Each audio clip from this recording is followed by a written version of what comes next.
Hello, everybody. Today I'm going to be reading some poems, and then the it's kind of like an introduction.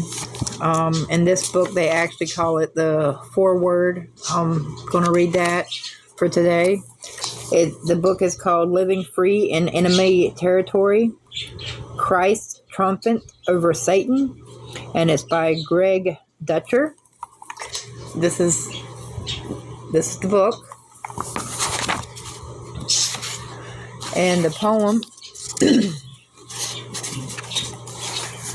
poem is from the Valley of Visions. Be my comforter, light, guide, sanctifier. Take the things of Christ and show them to my soul. Through thee may I daily learn more of his love, grace, compassion, faithfulness, beauty. Lead me to the cross and show me his wounds, the hateful nature of evil, the power of Satan. May I there see my sins as the nails that transfixed him, the cords that bound him, the thorns that tore him, the sword that pierced him. Help me find in his death the reality, the immensity of his love.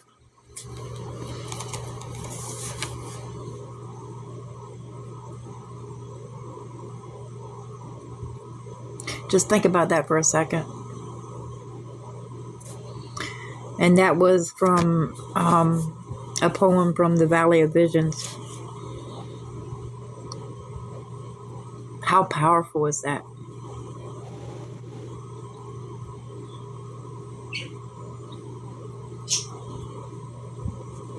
Other words, show me what Jesus went through.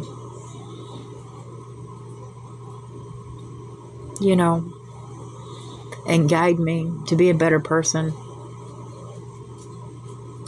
and do your work, God. How powerful is that? And the love that Jesus, as they say, the immensity of love that Jesus had for us to sacrifice himself.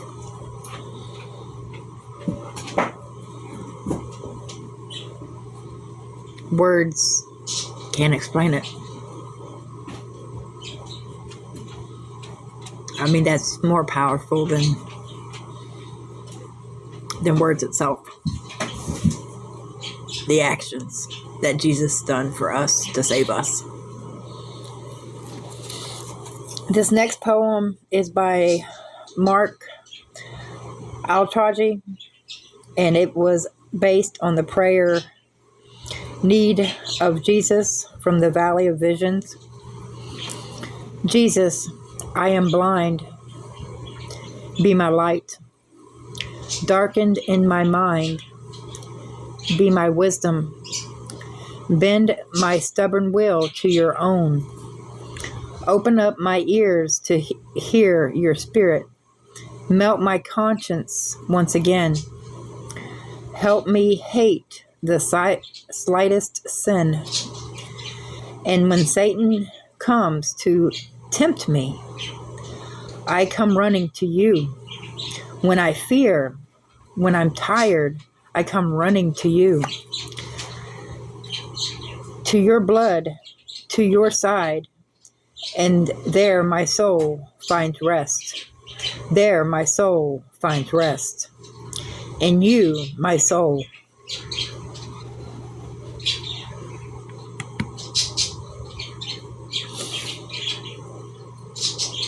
My soul finds rest in you.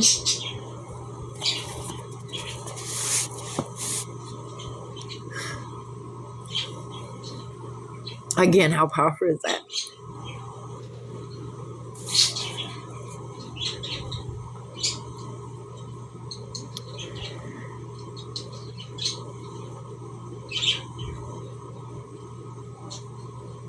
Sometimes as humans, we don't realize that we need to sometimes ask God and Jesus. It doesn't matter if we're happy, if we're sad. It doesn't matter what we're going through. Let Him be there for us. Through God and Jesus, we can do all things. And it's hard because sometimes we struggle and we don't think about asking Him for help and being there and guiding us. And that's what we need.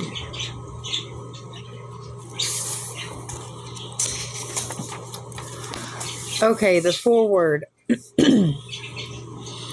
As far back as 6 centuries before Christ, soldiers have been taught a simple strategy. Know your enemy. It was the famed Chinese general and strategist Sun Tzu who coined the phrase, and it reveals an important truth. If forced to do battle, an enemy gains a distinct advantage by knowledge and by knowing everything about who it battles. The call to follow Christ is a call to war. Every Christian wages a lifelong, all-out war against the world, the flesh, and the devil. Satan was man's first adversary, and he will be his adversary to the end. Yes, Satan's reign was broken at the cross, but for the time being, he still wields his power as we await Christ's return. It is good to know your enemy, yet there is a particular temptation that comes with knowing your enemy. You may inadvertently become like him. They say that the way to train people to identify counterfeit currency is not to have them study counterfeit money, but to study the real thing. When we know what is true, what is genuine, we are equipped to quickly recognize and root out what is false. In Living Free in Enemy Territory, a book that deals specifically with Satan, Greg Dutcher takes just that kind of approach. Instead of dwelling on the person and work of Satan, he dwells upon Scripture, upon God's source of light and truth. And in light of Scripture, Satan looks exceedingly dark and his work outrageously horrifying. As much as it is good to know your enemy, it is even better to know the one who has smashed the head of that enemy. Dutcher does an admirable job of drawing the reader to the work of Christ, to the one who has done just that. The short book shows how to live free in enemy territory, and the way to do that is not to ignore the enemy, but neither is it to dwell upon him. The way to live free is to bow before the one who has already conquered Satan and who waits for the day that he will destroy him forever. And that was written by Tim Challies, author of The Disciple of Spiritual Discernment.